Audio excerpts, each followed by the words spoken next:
Welcome to the Kids Eating Broccoli podcast, where we believe that raising healthy kids shouldn't be complicated.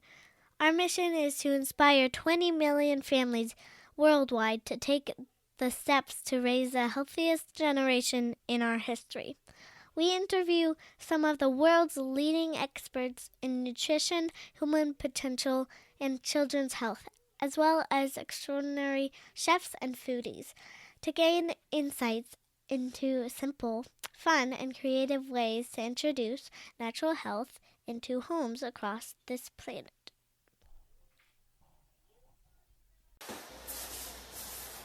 Hey everyone, Dr. Brad here, and I want to talk today about one vital nutrient that no one seems to be talking about, and this is in reference to, our kids' health and what we want them to eat, how we want them to live in their healthy lifestyle. And last time we talked about the example that we set as the parent and how vital it is that we set a good example, or we set an example that we want our kids to follow. And that doesn't mean that they see us eating vegetables, though that's part of it. And it doesn't mean that they don't see us eating ice cream, though that can be part of it too.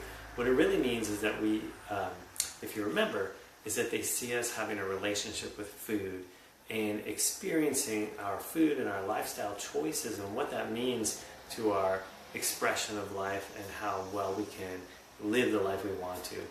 So for this episode, what I wanted to talk about was that vital nutrient that no one else is talking about, and that is presence. And this fits right into the category of the example I was talking about before, that we need to live for our kids to really receive from us something valuable for a lifelong, healthy life. And our presence, or our present in terms of relationship to our life, to our bodies, and to what we put into our bodies is extremely vital. So one thing I talked about last time too, that I'm going to talk about again, is having that conversation with your kids, and really with yourself too. Whenever you eat something that you're wondering about or don't know about, or that's maybe out of your normal routine, then what you want to be doing is looking at how that affects you. And you want to do it in some sequence. So you want to look at how you feel about 3 hours later, then you want to look at how you feel about 3 days later perhaps, and kind of do it in some sequence like that, and just track that for yourself. And the same thing goes for those conversations with our kids. My kids just had a fun night out with their godmother. They went and got their nails done. And then going to Baskin-Robbins ice cream is always part of what they do. Now, I could be like a hard ass, and say, oh, you can't do that. But it's part of the enjoyment. It's part of the celebration. And so what we do with that instead is look at how they feel. And so it's gotten to the point now where I've had that conversation enough with my 6 and 9-year-old daughters that they bring it up on their own. The next morning, my 6-year-old, who typically is a big fan of sweets, was telling me that she got sweeted out with ice cream last night. And I don't know exactly what she was meaning, but just that she was expressing that experience with it. So that's vital, to look at how we feel after we eat the different things. But having our focus and our attention and our present while we're eating is such a valuable thing too. And when we can example that, then our kids can really pick that up and they can learn to do that too.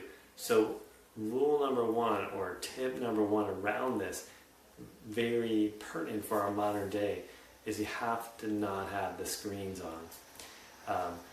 There's a statistic that says that when you're in front of a screen while you're eating, you eat 25% more calories than if you're just not in front of the screen.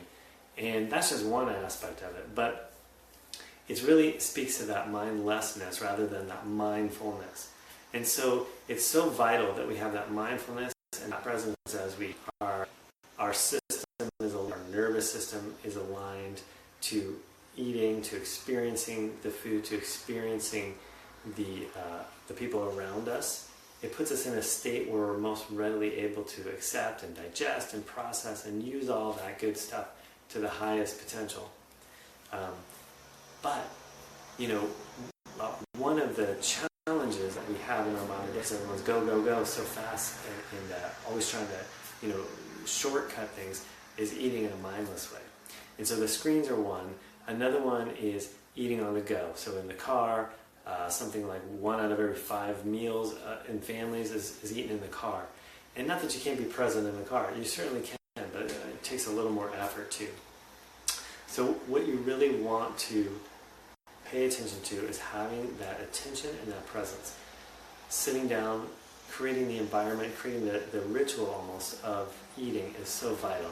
At least once a day, I would recommend, if you can, to sit as a family, to be present with each other, to be present into the experience of eating, so that you're present to what the flavors that you're enjoying at the time, to the textures, to how it feels, to know when you've had enough, when you're hungry, when you're not anymore, and to have that conversation, that communication with each other.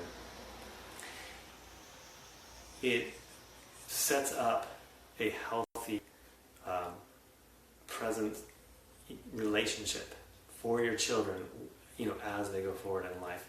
Those foundational pieces that we set down in the family life as, when our kids are little, or however old they are, there's something they carry with them forever.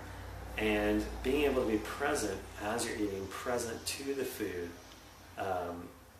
is such a valuable thing in terms of really being aware of and understanding what's going to work for your body, what's not going to work for your body, and goes a long way towards having the health and having your body work the way you want it to, because that's really the whole point.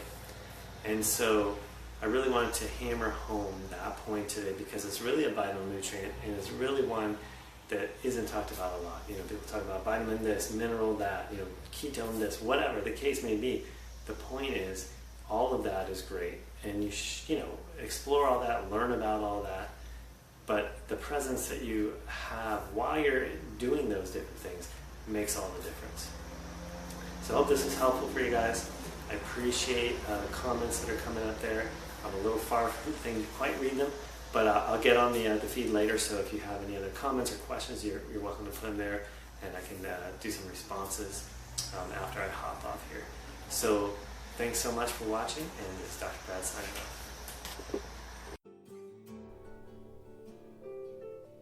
If you enjoyed this episode of Kids Eating Broccoli Podcast, connect with us online. You can find us on Facebook at Kids Eating Broccoli Podcast or at Dr. Brad Ellisor DC. You can also go to our website, drellisor.com. That's DOCTORELLISOR.com. Go to iTunes and leave us a review and a rating, or on Stitcher. And be sure to keep in touch with us so you can hear the next episode. Sign up for our mailing list or like us on Facebook. You guys take care now, and let's make the next generation the best generation.